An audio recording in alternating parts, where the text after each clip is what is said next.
Bonjour à vous, et comme je l'ai déjà dit dimanche dernier, vous êtes très beau. Je regarde encore.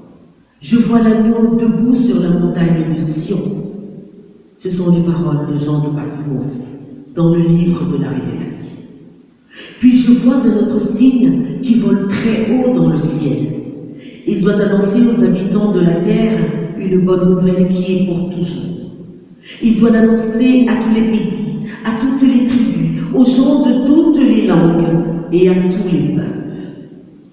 Cet ange dit d'une voix forte: respectez Dieu avec confiance et chantez sa gloire. Adorez celui qui a fait le ciel et la terre, la mer et les sources d'eau. Je vous invite à vous. Mes frères et sœurs en Christ, nous voici à nouveau réunis dans ce temple de désert ce matin. Et je vous souhaite la bienvenue. Le Seigneur nous y accueille et nous donne la force et le bonheur de prier, de chanter pour la seule gloire de son nom. Prions ensemble.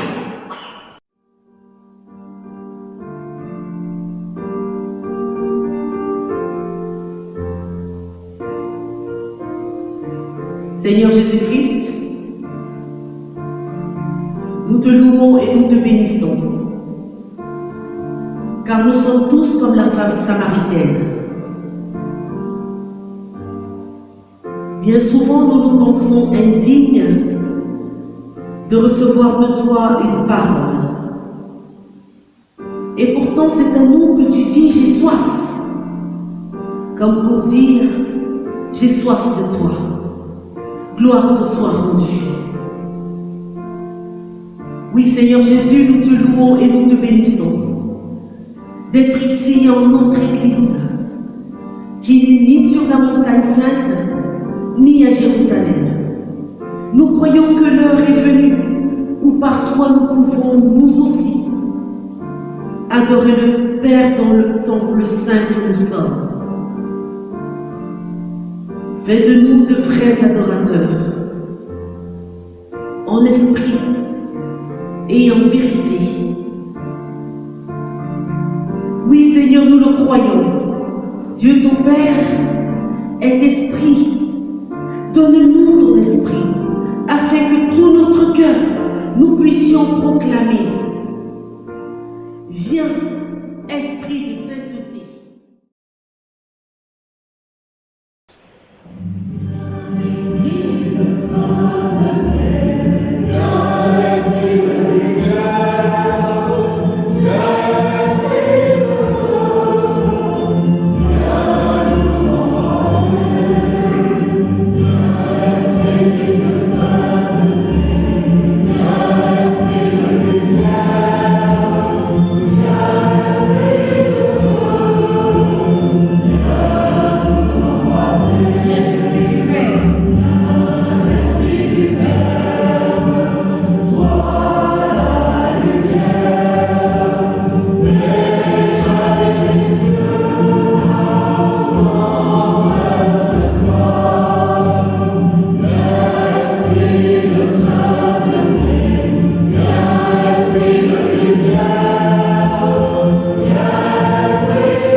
invite à vous asseoir.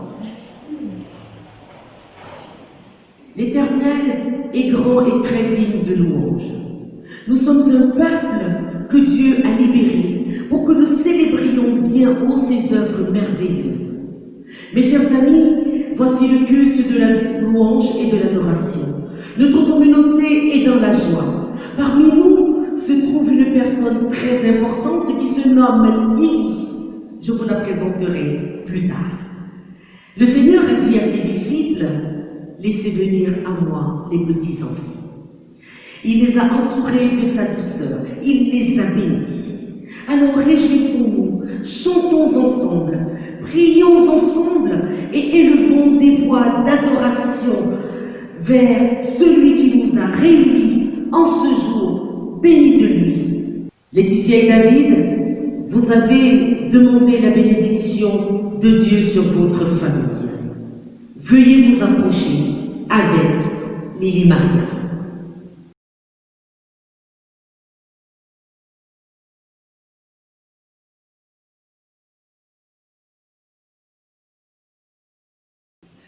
Mes sœurs et frères, rendez grâce en toutes ces circonstances. C'est ce que Dieu vous demande pour votre vie en Jésus-Christ. Telle est l'exhortation de l'apôtre Paul. Ainsi, Laetitia et David, vous voulez remercier Dieu pour l'arrivée dans votre foyer de votre fille Lily Maria. Vous avez souhaité associer notre Église à votre joie et à votre prière de reconnaissance. Vous venez aujourd'hui présenter votre enfant à la bénédiction de Dieu qui est la source de toute vie et à la communauté rassemblée. Prions ensemble. Dieu notre Père, nous te remercions pour la présence de Lily Maria parmi nous, pour l'amour qui a préparé sa venue et la joie avec laquelle elle a été accueillie. Nous te la confions et la remettons à ta tendresse. Nous te prions pour ses parents et toute sa famille. Demeure avec eux et donne-leur de trouver dans la communion de l'Église la force, la patience et la sagesse dont ils auront besoin jour après jour. Renouvelle en eux la foi, l'espérance et l'amour, afin qu'ils soient des témoins fidèles de l'Évangile.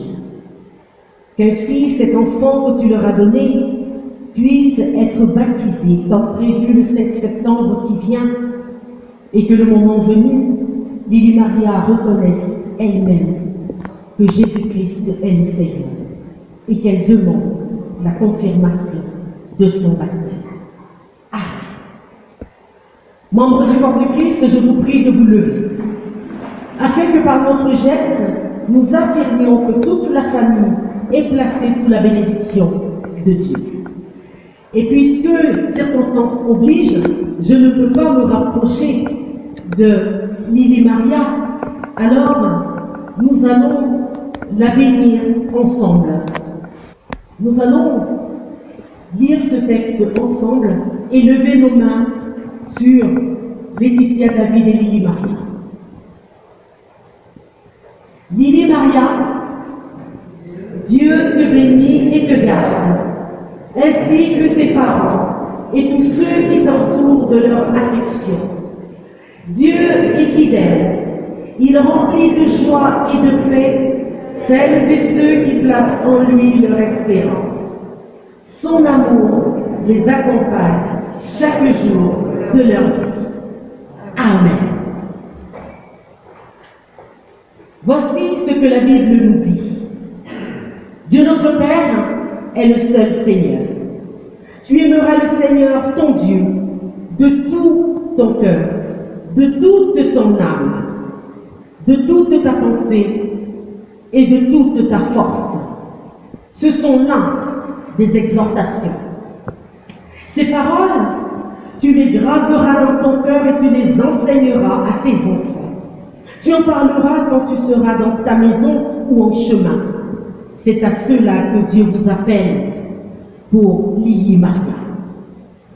Laetitia et David, avec l'Église qui vous entoure, vous lui parlerez de l'amour de Dieu, de sorte qu'un jour, elle puisse s'émerveiller à son tour d'être ainsi aimée. Vous prierez pour elle et vous lui ferez découvrir l'Évangile pour qu'elle en vive et accueille Jésus-Christ qui vient à sa rencontre. Asseyons-nous et nous allons accueillir le psaume 9 dans la méditation.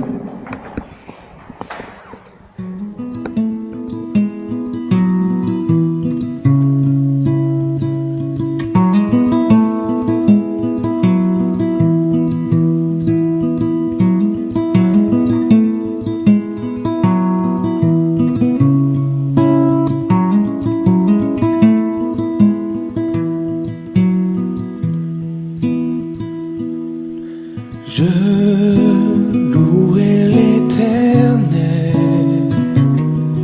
de tout mon cœur. Je raconterai toutes ses merveilles. Je chanterai son nom. Je louerai l'Éternel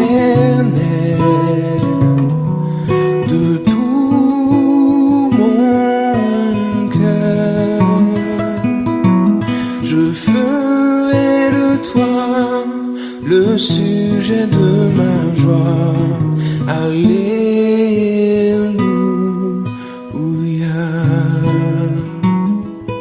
Alléluia.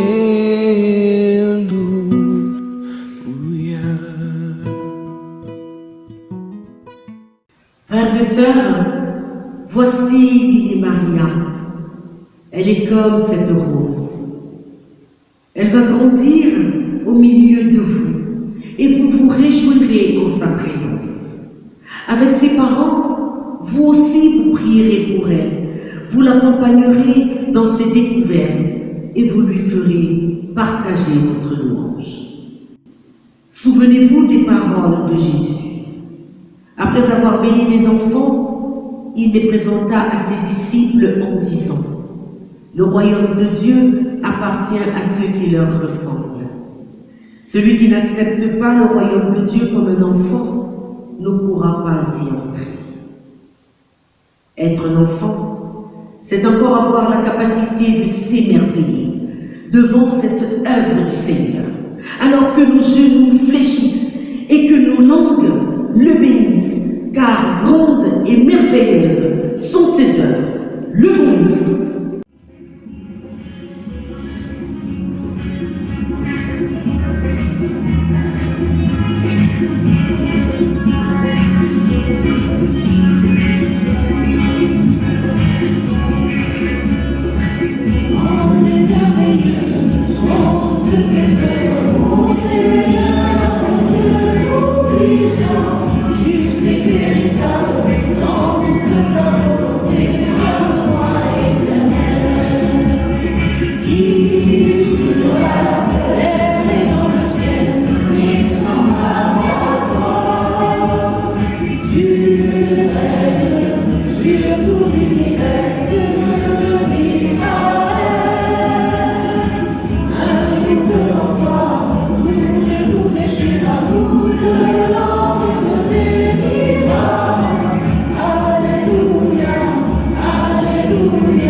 son chapitre 31, des versets 10 à 13. Nations, écoutez la parole de l'Éternel et publiez-la dans les îles lointaines.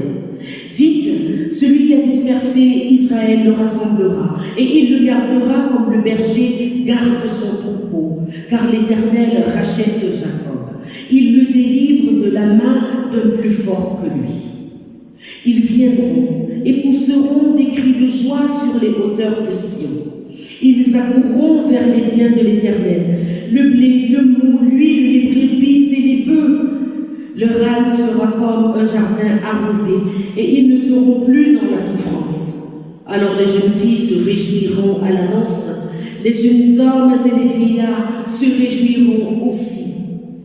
Je changerai leur deuil en allégresse, et je les consolerai.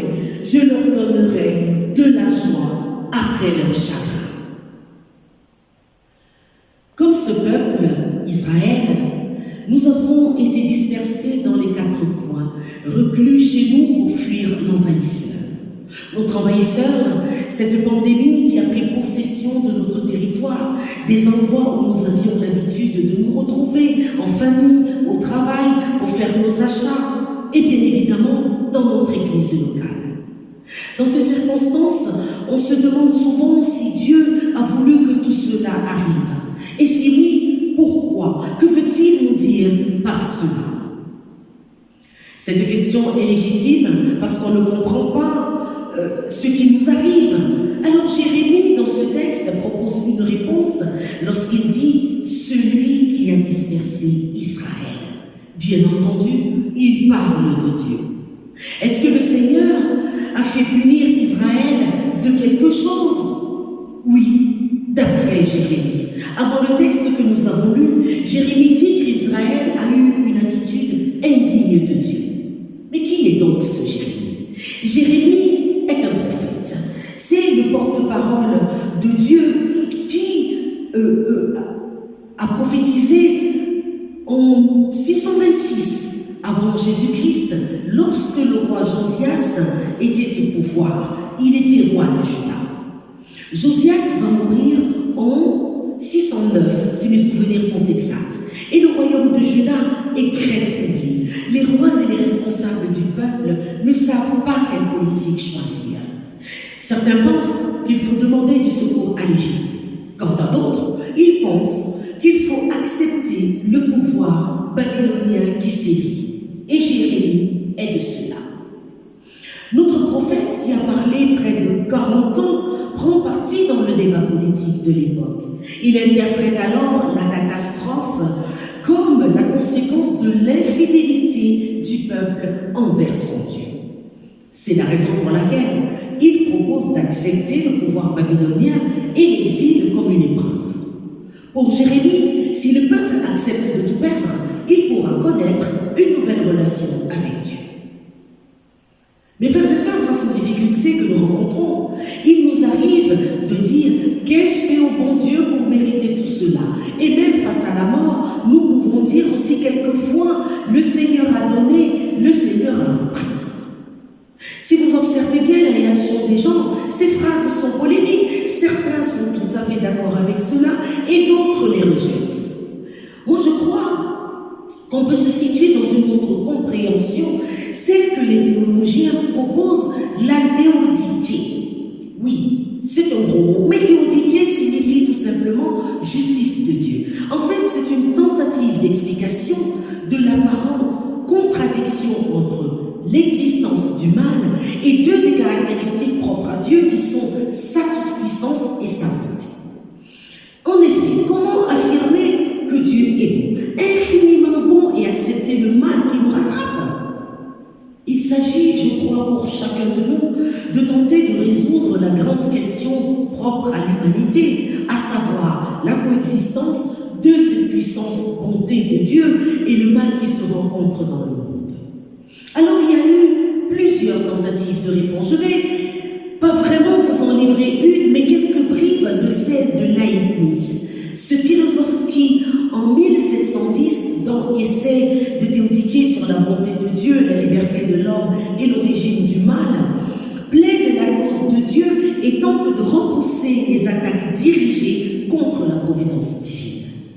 L'Église soutient qu'il est possible de concilier la liberté humaine de croire, bien sûr, et la sagesse suprême, celle de Dieu, en postulant que Dieu aurait tout prévu et tout ordonné à l'avance. Cela me semblait difficile à comprendre, et pourtant nous l'affirmons tous les jours. C'est la divine dichotomie dont nous avons déjà parlé, qui d'ailleurs ne peut se comprendre que par la foi. Si nous affirmons que Dieu est créateur de toutes choses, donc du ciel, de la terre et de tout ce qu'il renferme, alors le mal est aussi sur la terre, il est aussi création divine. Oui, je sais, c'est peut-être bizarre, mais la question de fond reste pourquoi, et là se trouve peut-être une piste de compréhension. C'est en y apportant une réponse que nous pouvons accueillir la pensée de Jérémie et peut-être aussi nos mots quotidiens, sans toutefois incriminer le Dieu que nous qualifions de bon. Je vais vous demander d'être attentifs et de faire avec moi le saut de la foi. Dieu serait une statue de marbre s'il était resté un Dieu loin, très loin des hommes. Un Dieu qui ne connaît en rien la souffrance, les larmes et la joie. Mais souvenez-vous que dans les commencements, donc dans la Genèse, Dieu a choisi de ne pas rester seul. Il crée l'être humain et il est dans cet être humain puisqu'il lui insuffle la vie. À partir de ce moment-là, l'humain a la possibilité de faire vivre à Dieu des expériences qu'il ne pourrait pas vivre en dehors de lui, des expériences d'humanité. Et le mal fait partie intégrante des expériences de la vie. Ainsi, lorsque survient la maladie et la mort, nous pouvons effectivement dire qu'elles sont créations de Dieu. Mais non parce que dans notre extrême méchanceté ou notre trop grand péché, Dieu nous punit, mais simplement parce que c'est à partir de l'expérience du mal qu'arrive la connaissance du bien et la connaissance du beau. Après la tempête, le beau temps, n'est-ce pas ici une expression que nous utilisons souvent et qui parle d'elle-même? Cela signifie peut-être que la tempête se doit être accueillie comme quelque chose qui passe. Et comme le dit si bien le prophète Daniel face à l'adversaire, il prononcera des paroles contre le Très-Haut, il opprimera des saints du Très-Haut et il espérera changer les temps et la loi, et les saints seront livrés entre ses mains pendant un temps, des temps et la moitié d'un temps. Il est une certitude dans les histoires que les plus âgés transmettent aux plus jeunes. S'ils disent le mauvais de ce qui s'est passé, ils sont aussi là pour témoigner de leur survie face au fléau. C'est ce que nous ferons demain pour nos enfants et nos petits-enfants. Nous leur dirons que nous avons souffert, mais nous leur dirons aussi que nous avons fait face à la souffrance et qu'avec notre foi, nous avons pu vaincre l'ennemi et voir la bonté de Dieu. Oui, la foi ne peut annuler la souffrance, mais elle nous propose de l'affronter, jamais seul, avec celui qui toujours nous précède et nous préserve, Dieu. Mes frères et sœurs, le monde a cherché par les moyens de l'intelligence, de savoir, de connaissance, une solution au fléau qui l'assaillait.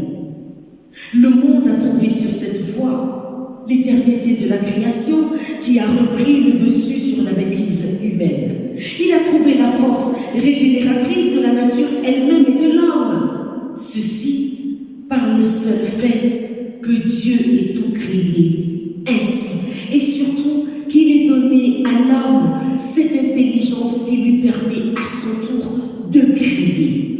Oui, sur le chemin de la survie, l'humain qui pouvait ressembler à une statue de marbre a trouvé la solidarité, l'amitié, l'abaissement, l'humilité et la réjouissance. Cette réjouissance qui provient de la capacité d'être ensemble pour faire face. Alors,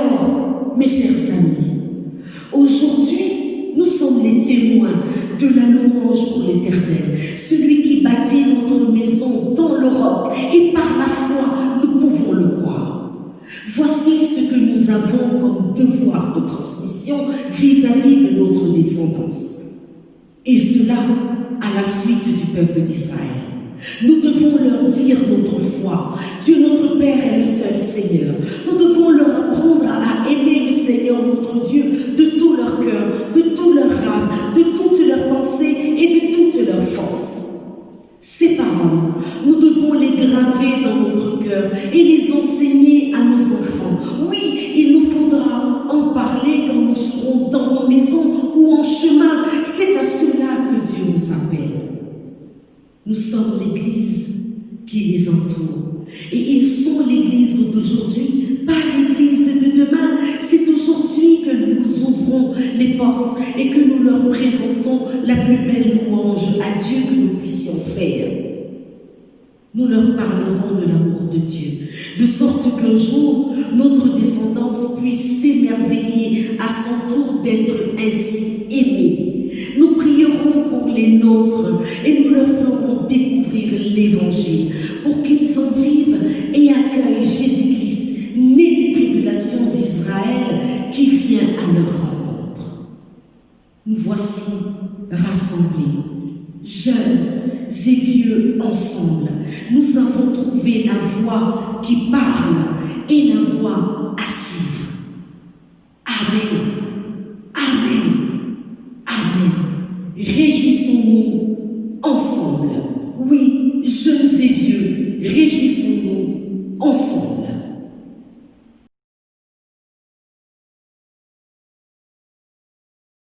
Je vous invite à vous. Alors, regardez. Les hommes vont chanter et les femmes aussi. On essaye de le faire? Merci Martin. Les hommes. Se réjouiront ensemble. Les jeunes filles danseront de joie.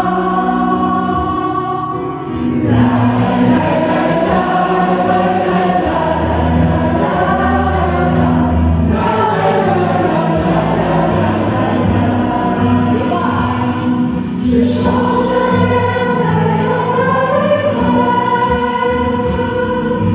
Je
Je vous invite à la prière.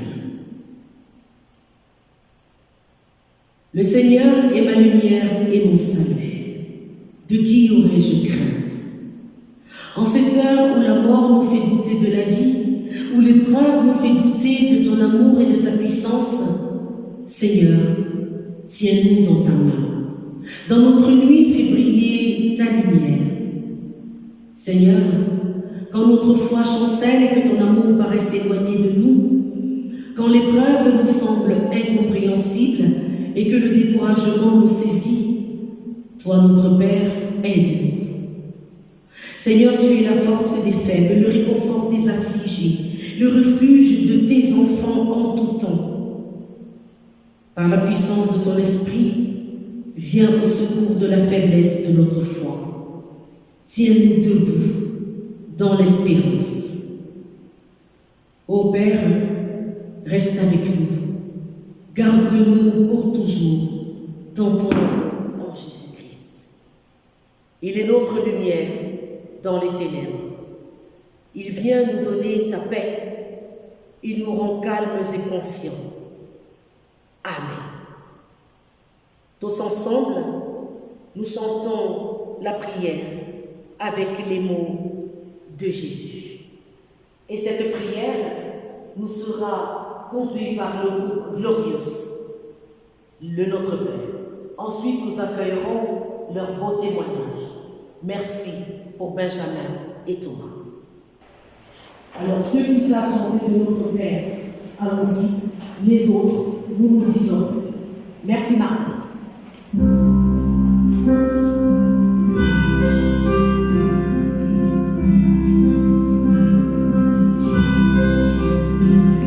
Ce sont exactement les paroles de notre Père.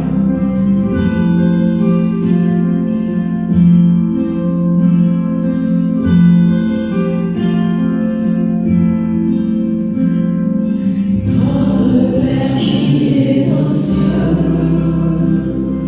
que ton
grâce soit sur vous.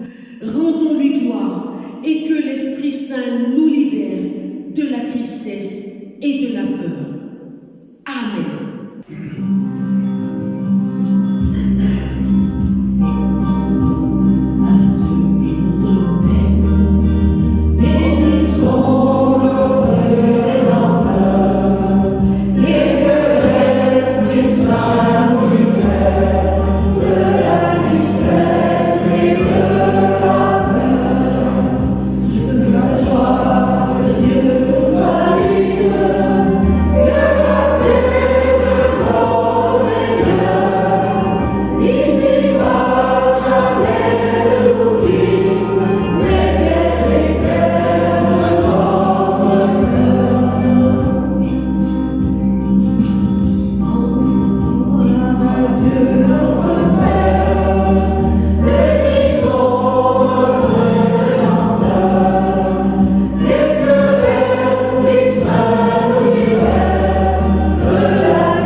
Bon dimanche à vous et bonne semaine. Dimanche prochain, nous nous retrouvons à Chastanier. Ce sera notre culte de départ en congé. Et merci d'avoir pris part, je le dirai, à cette expérience.